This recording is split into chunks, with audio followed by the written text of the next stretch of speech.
During my freshman year of college, I was in the university chorale. The professor was a man that was deeply invested and moved by aesthetics, excellence, and beauty. He was a very well-read man and had plenty of life experience and education. He was a godly man and was motivated to share his love and passion for both music and Christ with his students. At the end of the year, as he had always done, he invited the entire chorale to dinner and presented each one of us with gifts. Each year of college was presented with a different gift. Freshmen received a really nice leather bookmark branded with the college name and logo and our chorale, which was made to last many lifetimes. Sophomores received a Smithsonian journal, juniors a beautiful metal fountain pen, and seniors received the professor's favorite book. As he passed out each of these items, he gave a speech that has had a lasting impact on me, and something that I will take with me for the rest of my life. He didn't only give me a bookmark, he gave me something much better. I believe it to be some of the best advice I've ever received. The advice he gave in his speech are in 4 points: read, reflect, contemplate, build. The goal of this advice is to be a well-rounded, well-read, well-thinking, beauty-appreciating, hard-working, aesthetic, God-glorifying human being. I will speak on each 4 points briefly. First, read. He emphatically exhorted us to read. Not to just read one subject or one topic, but to read everything. Not just to look at each page and close the book exclaiming, "I finished another book!" but rather to really read it, to read it well, to struggle with the book and attempt to understand it further and connect it with other things that you know. He exhorted us to read a lot.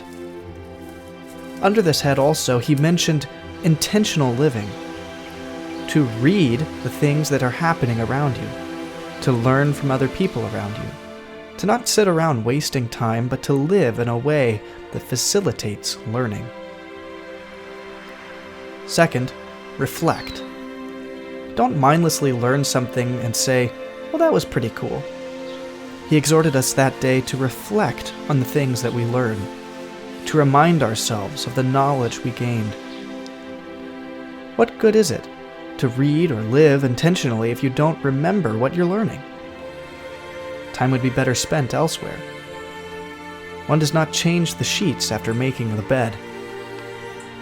He wanted us to reflect on all the knowledge that we obtained. Third, contemplate. After reading and reflecting, he points out that one must contemplate. What he means by this is making factual connections to the other things you know. How does this new piece of knowledge fit in with the other things you know? Everything you learn and read will in some way fit in with other things you've read and learned. He said that the best way to do this was by writing. He recommended journaling and said that he was greatly benefited by his journaling for many years. He wrote down everything that he was learning and was reading. He reflected on it. He contemplated it. Finally, build. This is a special piece of advice, given the kind of work that Petra Publications is devoted to. The final piece of advice that the professor gave was to build a library, to constantly be buying and collecting books, to amass a library of your own. Buy good books. Buy many of them. And never be content with a couple of books that get dusty on a shelf. Have hundreds. Have thousands.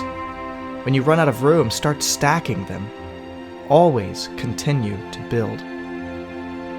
When you've done some of this final step, for there is no end, you go back to step number 1, read, and begin the whole process over again. You do all these things to the glory of God and the benefit of His people. You live a life that is contrary to the typical modern life that doesn't think at all. They don't read, reflect, contemplate, or build. But we should. I wrote in my journal about this, which is where all this knowledge is now stored. After describing everything I just shared, I wrote, "I want to learn how to think." For some, thinking comes naturally. For others, it is more difficult. But following this professor's extremely simple and helpful teaching, it has been much easier for me, and I pray that it will become much easier for you.